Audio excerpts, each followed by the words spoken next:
मोदी सरकार के 9 साल पूरे होने पर भाजपा द्वारा चलाए जा रहे महा जनसंपर्क अभियान के तहत जिले के 2 दिवसीय दौरे पर पहुंचे केंद्रीय कृषि मंत्री नरेंद्र सिंह तोमर ने मीडिया से बात करते हुए कहा कि विपक्षी दलों द्वारा जो गठबंधन किया जा रहा है वह पूरी तरह जनता को ठगने वाला ठगबंधन है। इसके पीछे कोई उद्देश्य, कोई विचार नहीं है। इन सब की कोशिश है कि मोदी सरकार जो पारदर्शिता के साथ कार्य कर रही है, भ्रष्टाचार का खात्मा कर रही है, कानून का राज स्थापित कर रही है, उसे रोका जाए, क्योंकि इसी से ये लोग अपनी जिंदगी में आनंद उड़ाते थे। सुनिए क्या कुछ और कहा केंद्रीय कृषि मंत्री नरेंद्र सिंह तोमर ने। ये मोटा अनाज हमारे देश का परंपरागत अनाज है और हर चीज को सब्सिडी से ही नहीं जोड़ना चाहिए। मोटा अनाज व्यक्ति के भोजन में पोषकता के अभाव को समाप्त करता है। मोटा अनाज बिना पानी के पैदा होता है। मोटे अनाज में फर्टिलाइज़र नहीं डालना पड़ता। मोटे अनाज में पेस्टिसाइड नहीं डालना पड़ता। मोटे अनाज को पैदा करो तो लागत कम आती है। मोटा अनाज मोटी ज़मीन पर भी पैदा हो जाता है और मोटा अनाज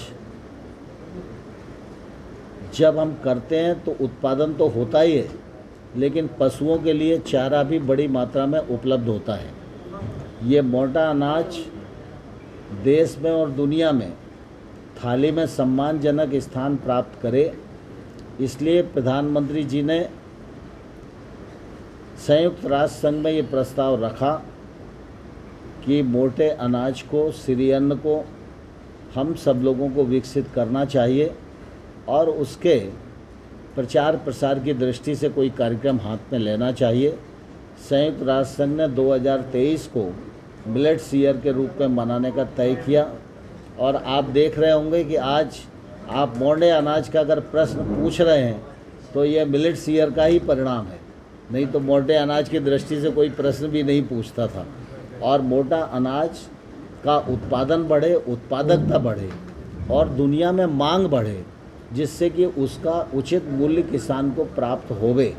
और मुझे ये कहते हुए प्रसन्नता है कि इस मिलेट्स ईयर के प्रचार प्रसार के दौरान हमारे देश के एग्री स्टार्टअप्स ने, नौजवानों ने 200 प्रकार के व्यंजन मिलेट्स से बनाने में सफल हुए हैं, जिनमें बहुत सारे एक्सपोर्ट आइटम हैं। और जब से मिलेट्स ईयर घोषित हुआ है, जगह जगह पर मिलेट्स की चर्चा हो रही है। बड़े बड़े भोजों में मिलेट्स का उपयोग किया जा रहा है। अब तो 5 स्टार होटल हो, हवाई जहाज हो, सब में मिलेट्स का उपयोग हो रहा है और इसके कारण मिलेट्स का भाव बढ़ रहा है और मिलेट्स की खेती और बढ़े, इसकी मांग बढ़े, इससे भारत के गरीब किसान को फ़ायदा हो।